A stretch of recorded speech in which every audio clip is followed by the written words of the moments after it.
Salamlar, vaxtınız xeyir olsun. Mən Adgözəlli Akşin, insan psixologiyası metodisti. Bugünkü mövzumuz ondan ibarət olacaq ki, daimi olaraq belə bir ifadə səslənir. Axot yoxdur. Yəni, hal yoxdur. Məsələn, bu adətən nədən qaynaqlanır və səbəbləri nələrdir və həll yollarına bağlı söhbətimiz olacaq. Bilirsiniz ki, insan loru dilindən, yəni axotun olmamağı, halsızlıq, bu kimi şeylərə qaynaqlanmanın iki real səbəb var. Və bunlar nələrdir? Bir, ya sizin çevrənizdə sizi daima negativ yükləyən insan var. Bu gün gəlir səni pis edir, çıxır gedir, sabah da yenə eynindən başına gələn şeylər danışır və nəticədə yorulursan axı sən də, insansan da, heyvan deyilsən ki. Bədən nə qədər eyni şeyə gələr mənfi, bir ən müsbət şey yoxdur. Gəlir başına gələnlər, olan qalan kefin içərisində belə deyək, pis vəziyyətə qoyub çıxır gedir. Və nəticədə insan daimi olaraq gün rutini müsbət başlasın, müsbət, mənfi başlasın, mənfi gedir.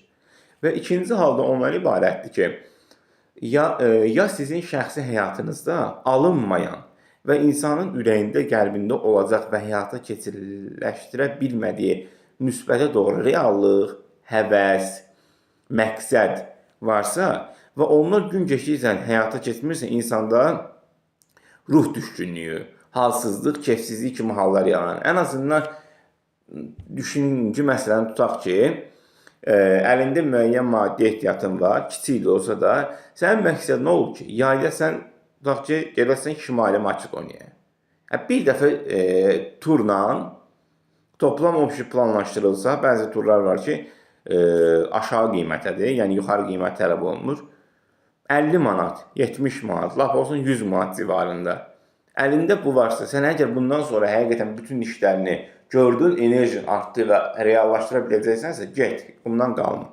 Getməyəcəksən, o sənin pisin olacaq.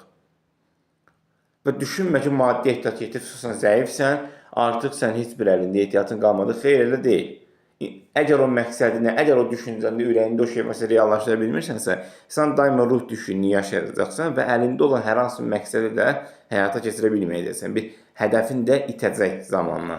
Və yenə bugün oyandın, yenə axod yoxdur, bir tər söyə-söyə, belə qırğın qiyamətlə durub işə gediləcək və nəticədə o iş də keyfiyyətsiz olacaq və zamanla bəlkə sənin də həmin keyfiyyətsiz işin nəticəsindən qaynaqlanan səbəblər görə işdən çıxarmağını gətirib çıxarıla bilər.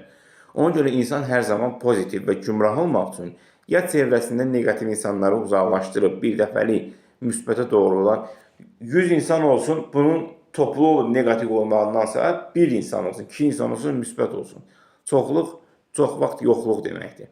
Yəni, çoxluğun içərisində bəzi bir adam tapa bilmirsən, tutub tərtəşəsən. Və mütləq şəkildə çalışın, pozitiv insanlar saxlayın, negativ insanları uzaqlaşdırın və plusda son nəticə olaraq da əgər hər hansı bir məqsədiniz, hədəfiniz varsa, kiçik də olsa o şey müəyyən çərçivə daxilində onu çalışın reallaşdırın ki, hədəflərinizə diqqət vaxt verə bilərsiniz. Deməli, suallarınız olduğu təqdirdə və yaxud bu mövzu ətrafında və digər mövzulardan fikirləriniz olduğu təqdirdə və ya hər hansı psixoloji probleminiz varsa, seanslara qoşula bilərsiniz. Bu qədər.